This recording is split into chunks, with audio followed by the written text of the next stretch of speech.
Hey, welcome back to the TechEd Clubhouse podcast, joined once again by my good friend from the Great White North, Kurtis Hewson, who is part of Jigsaw Learning. Got some new stuff coming down the pipe. Kurtis, tell us about yourself. What's new coming up? Yeah, and funny you should mention Great White North. We got hit with a snowstorm on the day we're recording, and it is very white. It's feeling very northerly right now. So yeah, I'm an educator coming up on 30 years. Um, Now engage in the work of speaking, author, workshop facilitator, and all around this framework that we've come to develop over a number of years, first within my own school and then working in other schools and districts. We've come to refer to it as collaborative response. It's a framework of how do we leverage the expertise, the passion, the wisdom that exists in each and every school.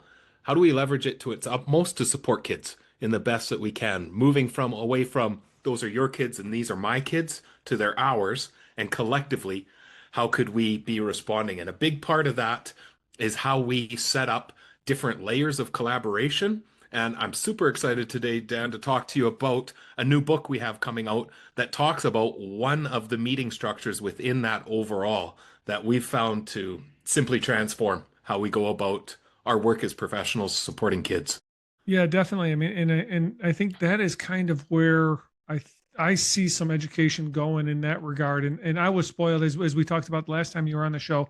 Yeah, We had that culture at my school, and not a lot of schools do. So, before we dive into the book a little bit, yeah.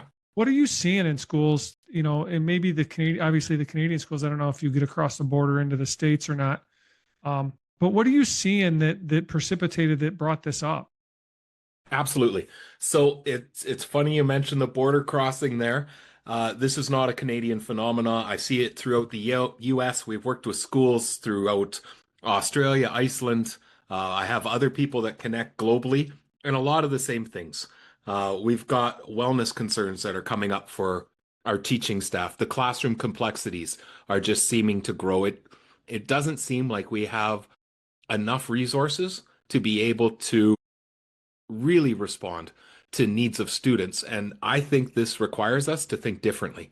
The reality is this is a very difficult but exceptionally rewarding profession that we're in. It's, I think, a very noble calling, but I think we have to rethink about how we're working together because a solo um, practitioner may have been able to do this 20, 30, 40 years ago, but you can't. The job's way too complex for one person to think they can close their door and just do their best. We need each other more than ever. And I think the question isn't, should we be working together? I don't think anyone should be asking that question anymore. I think the question is how. How do we work together to get that culture of collaboration that you talk about? It's not done just by hopes, wishes, and effective hiring. It's Right. about really intentional processes and structures and how we're how we're situating ourselves to work together.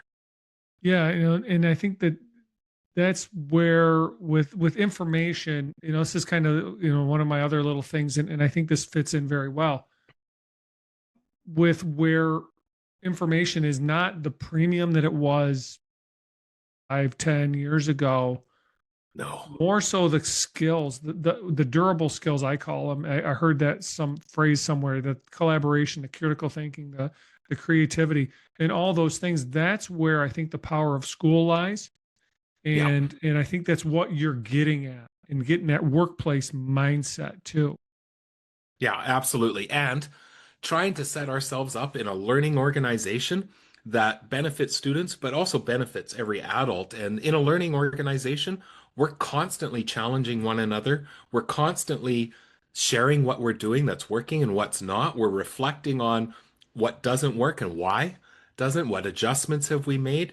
If we're doing that collectively, man, it's going to be so much more powerful than individuals trying to figure that out on their own. And then, like I said, I think it's leading to the burnout and Yeah. wellness concerns that we see, I think that are universal. Yeah, a few episodes ago, by the time this comes out, I was talking to Dr. Mary Alice Curran. I don't know if you've met and talked with her. Not met and talked, but I'm familiar with the work. Yeah, she's we talked about the Same Here Global organization that she's with, and how what she talked about was everybody has some type of mental difficulty. I don't know whether you want to Hmm. call it a disease, whatever. Um, but it's not 1 in 5, it's not 2 in 5, it's 5 in 5 is the way she put it. And I think this is a great way to kind of bring in that piece into the light, right? I think that's Yeah, kind of what you're I trying to agree. do too. Yeah, and trying to, I mean, let's be honest, when we hear about collaboration, there's some of us that go, oh, I can't imagine working without it. And then others of us that roll our eyes based Mm-hmm. on past experiences. When we've been forced into contrived collegiality, that I That's believe a it good word. was, yeah, I think it was Douglas Reeves that talked about that idea of contrived collegiality where you get put into, and I'm going to air quote if anyone's listening to this, quote PLCs, Mm-hmm. and here's your form to fill in, here's your task to complete, where this isn't really helping me deal with my day-to-days that I'm happening. I think it's a great idea that may be ill-conceived in how it's rolled out in some of our organizations, and we need to get past the point of feeling like we're being forced into collaborative situations into ones that are all about I have this struggle. Who else does? What could we do about it? And I'm not here to gripe. I'm not here to hand it off to somebody else. I genuinely want to improve to help myself. How can I do that? How can we learn from each other? And again, Dan, I don't know if this has been your experience, but it's certainly mine. If you go and add up the years of experience in virtually any school, we're into the hundreds of years of Yeah. experience working with kids, working with your own kids, professional learning that you've done. That is a vault of expertise that needs to get unlocked in our schools. And I think in a lot of our schools, it doesn't. I think You it know, and remains in maybe you certain can hallways or certain pockets. absolutely, you got your click groups, just like teachers have their click groups, just like the students do. Yeah. Yeah. It's no And different. I don't blame teachers for that. I blame Absolutely. systems and structures. Absolutely. And you talked about contrived collegiality. That's a great term. Um, Yeah. because teachers see it as another initiative. It's just one more thing we have to do.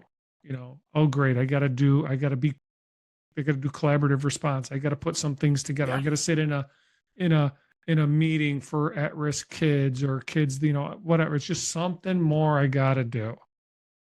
Yeah, And but absolutely. I it's agree. good work.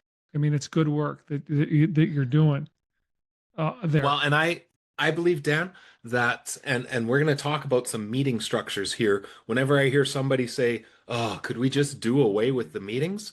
Yeah. I I disagree. I think what we want to say is, can we do away with the ineffective, um, energy draining meetings? Because we've all been in situations where we've been around a table and left feeling energized, feeling hopeful, Mhm.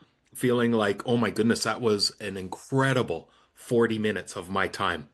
But we've also been in the reverse, which then, of course, All I too dread being often. in those situations. Why would I want to put myself in those situations where that's 40, 60 minutes of my life I'll never get back? We need to make those powerful opportunities and we can structure it. Yeah, and we kind of talked about that before we hit record. We talked about conferences and going to conferences, and I always left conferences just excited about things because people get it, right? And it Yeah. might be preaching to the choir type of thing. But you talked about these meetings. Is this part of your new book? Yeah. So in our collaborative response work that you and I have talked about before, and we had a book that came out, our latest book around that work back in 2022 that really described this overall framework. And within it, we talk about the use of data and evidence and the development of continuums of support, and then the creating layers of team. And within these layers of team, we share, or my experience has been uh, in hundreds of schools in many countries, different configurations, grade contexts, populations, metro or rural. We've seen the same four layers in schools that have really mastered this collaborative culture that you're talking about. One of them that is unique is something that we call a collaborative team meeting. And if we want to dive into the 4 layers, I can go very briefly into what they are. Certainly. But this collaborative team meeting becomes incredibly powerful. So maybe I'll do this real quick, Dan, for your audience. And I think there's going to be schools that go, oh, yeah, we do that. We do that. We do that when we talk about these layers. So the first layer is we call it collaborative planning, but essentially it's an overarching term for any time teachers have the ability to come together to engage in some work that's going to impact all students. So I'm sure you've had opportunities where you're part of a department team, or Mm-hmm. maybe there's a grade level team, or maybe we have a team that's working at behavioral support structures within our Or all school, of the or we've got above. a lead team. Yeah, or we've got a lead team that is really looking at infusion of effective ed tech across all of our classrooms. The idea of this layer, and lots of schools have high functioning PLCs, and they belong in this layer. We're looking at data, we're seeing where the trends or gaps. The important part to understand is that we're not necessarily talking about individual kids in those conversations. We're talking about things we could be doing that would impact all. Okay. So that's an important layer. And we have lots of schools that say, well, we have these high functioning PLCs. Do you mean that we get rid of them to do these other things? No, of course not. You've got the first layer nailed if that's the case. Okay, the second layer is this collaborative team meeting, and I'll talk about it in a little bit. We found it's the bridge between PLC work and multi-tiered systems of support or MTSS work. This third layer, we call it the school support team. And essentially what it is what is the team or teams that look at the needs of students beyond the classroom? So that meaning that in your classroom, Dan, you have a student that, I'm just really struggling with, or I'm seeing some difficulties that require more than what I can attend to, it gets referred to this team. Lots of times, this is when our special ed protocols would start to be enacted. Sometimes we say in this meeting, or the people around this table, it might be about what's the support we could put in place for the kid. Sometimes it's what's the support the teacher may need, and how do we develop that. Um, Within my own school, we were a school at the time of about 350 students. It was myself, my assistant principal. We had a learning support coordinator who was responsible for ensuring that individualized program plans for students, the IEPs or ISPs. I know everyone has different acronyms for this. Yep. Someone that was just keeping the coordination of all of that. And then we had a family school liaison that was half-time in our building, half-time in the high school. And she was helping to support students, well, and families with needs beyond the school. And she was kind of bridging some of the social service things. Mm-hmm. Anyway, the 4 of us every week would meet. We'd have an agenda. Who are we talking about? The kids that are bubbling up, the kids that are getting referred, the situations we're seeing. This is that third layer. And the fourth, every school has these meetings. We use a blanket category of case consult, but it's essentially one kid on the agenda, and let's get the right players around the table. So I know within any school you've been in, Dan, you've had one kid at a time meetings, which you always will need to have those. Absolutely. But if you don't have these other layers in place, everything becomes one kid conversations, which is insanely inefficient, and you can't run a school that way. If we had to sit down every time Dan struggled with a kid, and there would be people in the building that it would be you'd be just meeting all the time. I've had some schools that when we Oh use these gosh. layers, name their meetings, put them up and go, oh my goodness, this is why we feel overwhelmed, exhausted. Mm-hmm. Playing whack-a-mole is we're trying it one kid at a time. Yeah, So, as you're going through that, I'm going in my head, as I'm going back to my school. We had the PLCs in place that were pretty effective. We had the grade level, team level meetings where we yeah, kind of just talked about issues. We had the student support piece in there where we yeah, had the student support team, whether it was PBIS team or intervention team or you got it. freshman, what's the word I'm looking for? Or not orientation, but adjustment team, as they go Yeah, from middle yeah, school to high school. transition. Yeah. That's the word. It's retire brain going on here.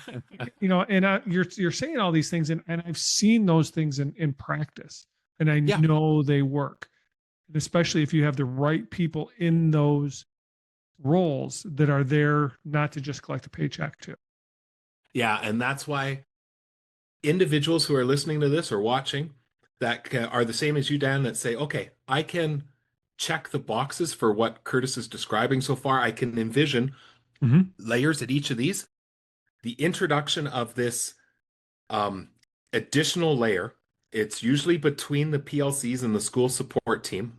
And again, we call it collaborative planning because I've seen some schools that don't have Yes. necessarily PLC structures, but other ways that teachers are working together, and they're Right. really effective too. Right. This collaborative team meeting becomes the bridge, a way for us to bridge the supports that we can put in place for some students, uh, and lots of schools that have engaged in MTSS work and or PLC work. They hear this and go, "Oh my goodness, this is the piece that would take us completely to the next level." In fact, I get excited when I hear a school like the one you're describing, where it sounds like we have these pieces and go, "Oh boy, you are going to love this structure then." That Yeah. I mean, we it's is the focus of the new book. and it's in what you're talking about too. Isn't you're not asking the schools to like reinvent this whole new thing either. No. You're taking what they got and kind of tweaking it, right? It's not a whole Yeah. brand new initiative. It's not a whole brand new way of doing work. It's taking what you got and maybe adding this one little piece and taking out these other ineffective pieces, right? And So it's it's funny that you're saying adding in this one more little piece because I'll often a little bit tongue in cheek, but it's with a high degree of resolve because I've seen it with my own eyes. We're going to reduce the number of meetings in your school there you go. by adding one more. We're going to add this one. And by doing so, we are going to reduce the number of kids that are getting referred up. We're going to reduce the number of one kid at a time conversations. We're not eliminating because we still have to have those structures in place. But Absolutely. this collaborative team meeting that I'm about to describe is about leveraging and then building everyone's capacity one conversation at a time. It's powerful, powerful stuff. And if if I got any of my listeners that don't understand any of this, like you don't have these things in place, um, you got to start somewhere, right? So, Yep. so Start before, somewhere. so you describe these kind of four layers, and I'm envisioning a pyramid, whether it's you know an upright pyramid or an upside down pyramid, but it's all funnels. It goes from the big picture to the individual student is You what's got in it. place now. And Yeah, I've seen them absolutely. all in work in the 30 plus years that I was in the school. Um, because you don't know where that kid's struggling. Like the kid in my class is going to be great, but that same kid in English class or math class is going to have issues. Yeah. Um, so you take that kid out of out of that situation. So this collaborative meeting, right? That's what you're calling it, the collaborative Yeah. meeting, Collaborative team meeting. You bet. collaborative team meeting. Tell us about that. Okay. So envision this, Dan, and I'm going to describe it at its most basic point, but we've seen schools that learn the structure and then build upon it, and it becomes Mm-hmm. more and more powerful. And in time, we start using our data to identify what are we talking about. But this is what it looks like in a nutshell. We bring together a group of professionals in the building. So we usually say anywhere from 3 to 5 classroom-based teachers. I want an administrator in the conversation. I've seen some schools that have, as appropriate, some paraprofessionals joining, and you Mm-hmm. might have some of your specialists. And by specialists, I mean an intervention teacher or an instructional coach, or those that don't necessarily have a classroom role but are still in a support role in the school. And every school has different names Yeah. and roles and different things. So we bring them together and we have structural pieces like we have norms that start off the meeting. We have roles established of who's facilitating, who's taking notes, who's timekeeper. These are basic meeting structures that we Right. would say funnel into other meetings.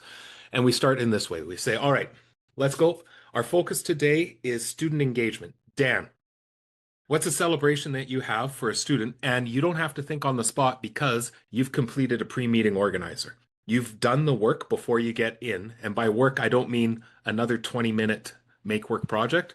It's Right. you've done a quick little reflection where you've said, all right, I'm coming in and I know I want to celebrate Tanisha because I've seen her finally applying the skills that we're learning about into application when we're working on a project. She wasn't getting that transference before. I'm seeing it now. And we go, fantastic. Dan, what do you think you did that led to that success for her? So we do 10 minutes ish, depending on different schools have Hmm. different timelines, whatnot. But let's say 10 minutes. We do this celebration discussion, but the whole intent is for us to name the celebration and then what did we do that we think led to it? And what we're trying to do is activate a deeper level of reflection. And when you say, it's a miracle, something just clicked for her, a facilitator is going to say, that's awesome. What do you think you did that influenced that miracle or that click? What we're trying to do is that when you say, I have these visual anchor charts I've been referencing in my room, or I have this strategy of praising specifically when I'm seeing that transference happen, or I use this particular graphic organizer to help with this. There's going to be others in the room that go, that's a good idea. Hadn't thought of that. Great thing. And Absolutely. that over time just keeps reinforcing we're doing good things. Name them. So Name them. so that's Talk. almost like that best practices faculty meeting you seem to have. Yeah.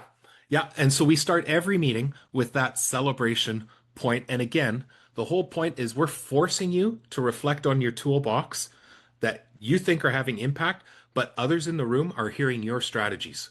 And when you say, well, I've got this one graphic organizer that seems to work really well, someone else in the room is going to pipe up and say, I'd like a copy of that. Can you show me that? What that looks like?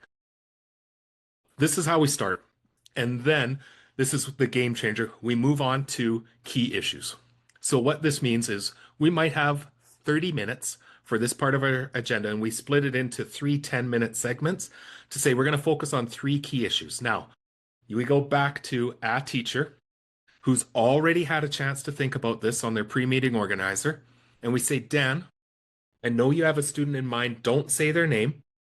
What is a key issue you're experiencing for that kid in regards to engagement in your classroom?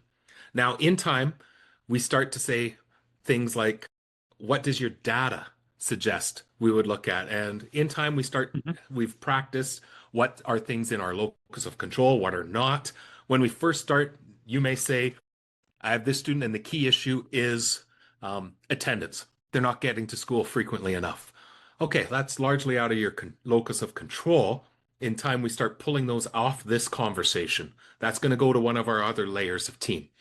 And when you say, okay, I have this, and sorry, as a facilitator, I would say, Dan, 30 seconds or less. What's the key issue? And in time, we get really good at identifying that key issue. So let's say yours is my key issue is students reading below grade level. It's hard to engage them in some of the text material that I have Mhm. because of their reading at grade level. And we go, okay, let's note that key issue. And then we say, all right, everyone, think of your class and identify. I usually, when I facilitate this, I'll say, write down on a post-it note or some scrap of paper the name of a kid that you have in mind where you're also seeing that. Okay. We don't want to say the names out loud because the second I say Isabella, other people in the room turn Yeah. into, oh, I had Isabella. Yeah, yeah. I taught her brother. I taught her mother. Like it's Yeah. going to Yeah. go Yeah. all over the place. But the reason why we're trying to say to everyone else in the room, think of a student you also have, is we're trying to get the attention off you, Dan, as the teacher that brought this, to something that's shared. Others are experiencing this because we don't want to turn this into eight people all around the table going, hey, Dan, you should do this. Hey, you should do this. And now you're feeling really, if not overwhelmed, maybe even defensive of Yeah. when this teacher suggests something, you go, seriously, you don't think I haven't tried that? We don't want Right. that situation. Okay, so then we turn and say, all right, for a student who's reading below grade level, what could we do? And we open up just possibilities. Now, it's important in this point, and this is why we have timers in this. We might set a timer for 7 minutes for this part, and we just throw out ideas. I was in a meeting actually just earlier today. I was observing one, and the ideas were just popping for people, that coming and saying, well, we could utilize text to speech resources. And somebody else jumps in. I have this website that if you put the text material in, it'll translate it to a different grade level. And someone else says, I use peer reading assignments when we do this. And now someone's going to say, tell me more about what you mean by peer reading assignments. How does that work? And you go, I'm using AI to help reduce the text level of things. And someone else says, I try and make sure that I have video resources related to this. And somebody else says, I know of a website that can take key concepts and give you the video resources that are related to it. So we write down all these ideas and all these different things. And what we often see in that conversation is what I like to call what if thinking come into play. Mm. People just almost like jazz riffing on different ideas of, oh, that's interesting. What if we could try this? And again, no one's judging an idea. We're just being creative. And this is where a facilitator, I've noticed that Rachel hasn't said anything. I'm going to turn and Rachel, what's something that you've tried in your classroom? Or Martin, I know that you're really strong in this. Share with us how you do some of this in your room. So we do that. And then we come back and say, all right, Dan, the student that you brought, can you name them? Just the name, no story. And what's one thing that you're willing to try back in your room? And you say, okay, the student I had in mind was Lucas, and I really want to try that website that Martin suggested. I'm going to try that. I haven't seen that before. Now, as a facilitator, I might be saying, do you need some help for Martin to show you what that looks like? Do you need any help to put Right. that action into place? But then we go and say, all right, other teacher, you wrote down a name. Who is it? Just the name, no story. And what's one thing you want to try? Next teacher, what's a student you have and one thing you want to try? So there's a few things happening here. First, did you notice, Dan, who's selecting the actions that are coming out of this conversation? It's not an administrator. It's not Right. a facilitator. It's the teacher who knows the kid, who knows their pedagogy, who knows their subject area. They're the ones saying, this is something I think I can try. But you'll also notice it's everyone is taking away something. So we're starting to stretch. And in time, we start to hear people, once they get comfortable in this space, understand the process, and we can get high levels of vulnerability, you'll have people say, I really like Dan's idea, but I'm not sure how to do that. What he's doing with the project-based learning, I think that would help for this particular situation, but I'm going to need some help with that. And then for me as an administrator in that room, my job is, all right, how can I free up Dan to come show you how to do this? Maybe the next staff meeting we need Dan to give us a little PD on this, or maybe I need to go free up this person to go see it in his classroom. So what we're doing is creating just, I often say it looks like you're talking about kids, but you're not. You're just using the kid to leverage a conversation about practice over and over and over again.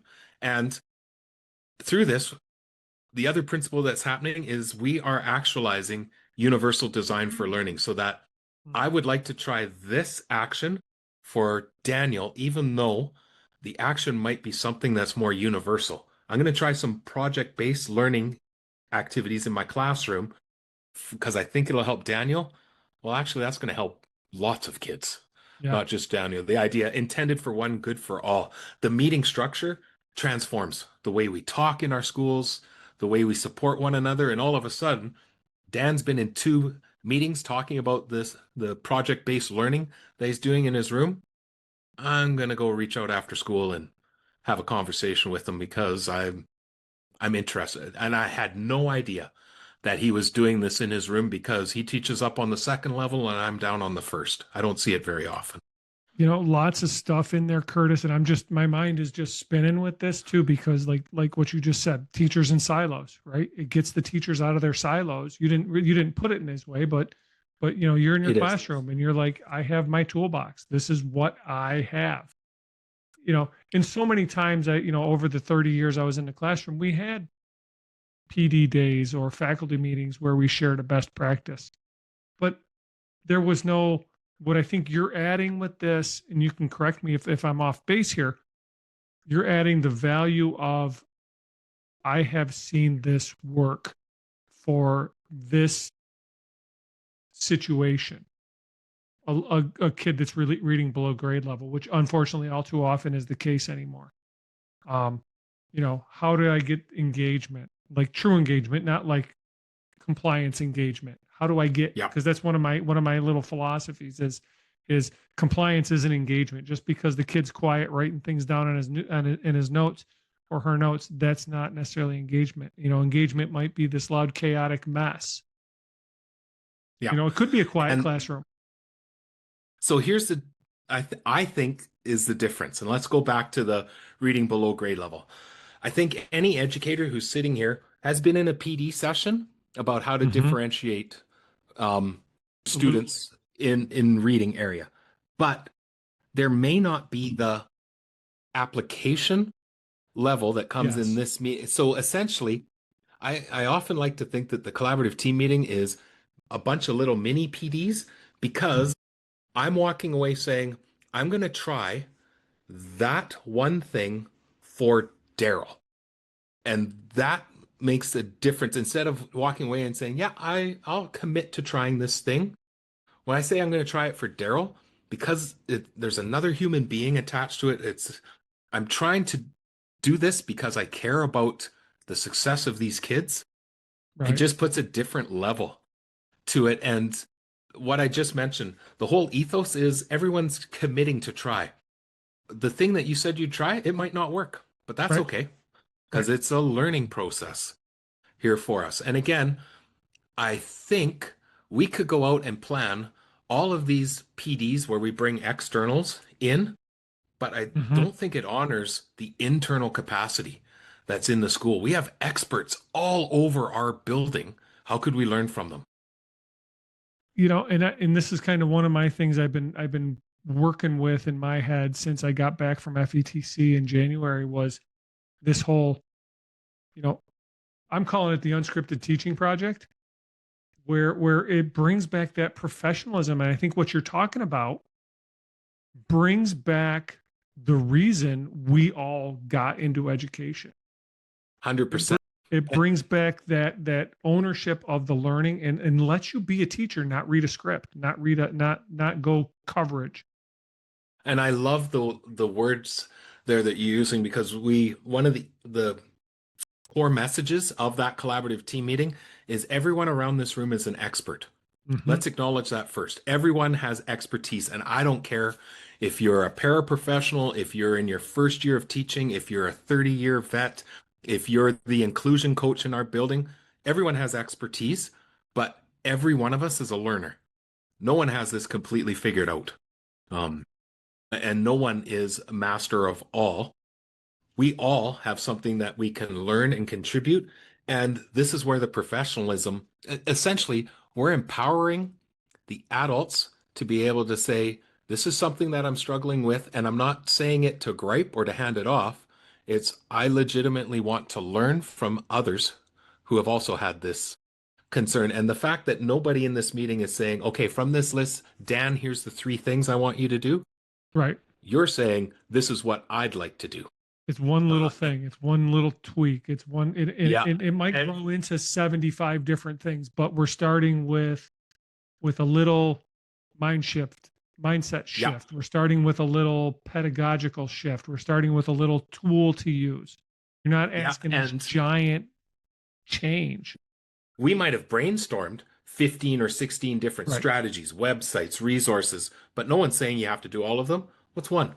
And Right. so I get overwhelmed when I see Mr. Dan Thomas in his classroom engaging in this project-based learning, that really overwhelms me. Yeah. But in this meeting, when Dan suggests, maybe one of the ideas that I've found effective is I have this website that offers strategies for students. And when I first started, I used to use this with a couple of students that would finish early, just to as an extra little practice activity that they could do. Another teacher hearing that goes, "Hmm, interesting. I could do that.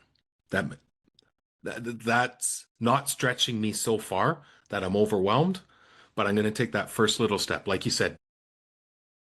I talked about this a little bit too. Without even knowing what you're doing with this collaborative team meeting piece, um, one of the things I talked about was go and visit your athletic coach. Yeah, Go watch a football practice, go watch a basketball, go watch the musical rehearsal, go sit outside the band room and listen to how the music or the orchestra teacher teaches. Because there's a lot of techniques you can get from there that you can bring into a typical classroom too. So I mean, so you're bringing in, because that teacher that's in this meeting might also be the varsity basketball coach. yeah, They might also and be the musical director.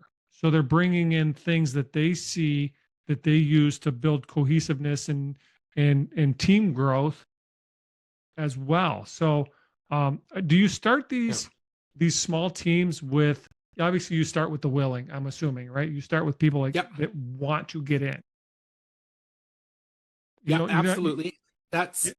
That's a strategy that we've seen some schools have success with. Absolutely. I've seen schools that where we talk about beta test it with Mhm. those that will be willing to take a chance. I also have schools where they'll say, but we have really strong PLC teams already established. And we go, great. If they're meeting Perfect. every 2 weeks, let's try and every third one turn it into this collaborative team meeting structure. Because I'm not saying every time you meet, you use what I just described in that collaborative team meeting. We Sure. usually say the collaborative team meeting should be happening every 3 to 5 weeks ish. So think monthly within it. But where we see, so getting started with the willing or with one groups, or if you already have PLCs established, okay, let's pick one where we're going to try this new meeting Absolutely. with it. But when we get to a place, and this is what the book explores of introducing it, but then how do you build upon it and explore? And we have dozens of examples from different schools of how they've taken substantial next steps in building it. I would suggest it becomes even more powerful when you think about those 4 layers of team, collaborative planning, which again, think PLC. Let's do that with people that we share a common teaching experience with, whether Right. that's in a department, a grade level, or in a smaller school, it might be our grade 7 to 12 teachers are collaborating together, or grade 1 to 6 are collaborating if it's a Absolutely. smaller rural school. But then when we get into the collaborative team meeting, let's put people in a room that do not have the same teaching experience That's to do huge. exactly what you said. Let's have a science teacher in that conversation. Let's have somebody who's a fine arts, a musical director. How about someone who's teaching cosmetology?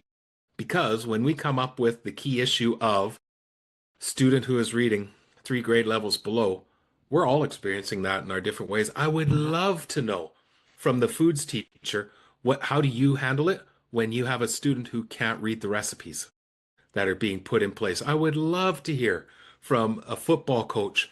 What do they do if they have a kid who can't read the playbook? How do you Right. adapt for them? Right. And when he Exactly. says, well, we've got some, we've got our playbook, but then we also have I've started to put QR codes next to the plays that will show a video of how to run the play. And we Love go, that. genius. Right. I could actually do that in my science class for a couple of the projects or for a couple of the labs that the Yeah. kids can't read some of the instructions. Genius. Thanks, football coach. Right. And it's something that on top of that too, Curtis, that football coach might take for granted, or that science teacher Yeah. might take for granted. Like Oh, like I'm finding out things, you know, things that I did for 30 years that I took for granted because that's yep. just what I did. And I'm like, you guys don't do that? Doesn't And the everybody do people are that? like, right. Yeah, like, so awesome. I mean, that's a lot of stuff there. So what's Well, the name of your the book? Dan, it's we're still working on the title. Your working title? It's yeah. We're releasing on May 19th. So everyone who's listening, go check out collaborativeteammeetings.com. We're going to have it up on the website here shortly, or check out jigsawlearning.ca. And yeah, it's that book is going to be chock full of templates to be utilized, resources, stories. What do you do in situations where someone doesn't want to contribute Right. or somebody only wants to talk about the high flyer kid in this meeting? We pack it full of how do you make this as transformational as possible. The great thing, Dan, is we've seen it over and over that if you can structure and facilitate this meeting in a really succinct way, the conversations out of the meeting change. All of a sudden, I'm going down the flight of stairs to someone on the first level who I was in a meeting with in the last round who was suggesting some ideas, and I had no idea that they had some of the um, hands-on supports that I'd love to see how they're utilizing in their room. Without this collaborative team meeting, I may not have even known it happened, and it's happening one floor below me. Yeah, there's some awesome things going on in schools that, if you just get out of your classroom and you go see some. So you gave us a couple places to go look for some things. Where else can people find you, Kurtis? I mean, obviously jigsawlearning.ca. We'll throw that in the show Yep. notes. But where else can they find you? If they search out Jigsaw Learning on virtually any of the socials, Facebook, Instagram, LinkedIn. LinkedIn, look for Kurtis Hewson. Instagram and Facebook, I think it's Hewson K27. We'll put That all those people can links in the go show notes. connect. Absolutely. I'm also going to send to you, Dan. We've created a CTM starter kit. It's a free resource that has a story of a collaborative team meeting in action. Like if someone wants to read the 3 pages of how this one meeting gets structured, but then in there, here's your notes document, here's your roll cards, here's a facilitator's one pager to remember the process for me. All of it's in that free starter kit. I'll give you the link and Yeah, people well, can access that. absolutely. We'll throw all that in the show notes. Kurtis, this was a great discussion. I can't wait for that book to come out. It's coming out in May 19th. May Um, 19th, and a copy is and, going to be sitting in your mailbox. Yeah, you can check out Amazon. It'll be okay. up there as well. All right. Kurtis, thank you for your time tonight. Hopefully, you can survive your snowstorm up there very well.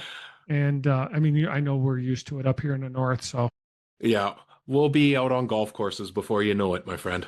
I hope so. I hope so. Kurtis, again, thanks for your time tonight. It was a pleasure learning about these meetings. Absolutely. Thanks, Dan. Appreciate it as always.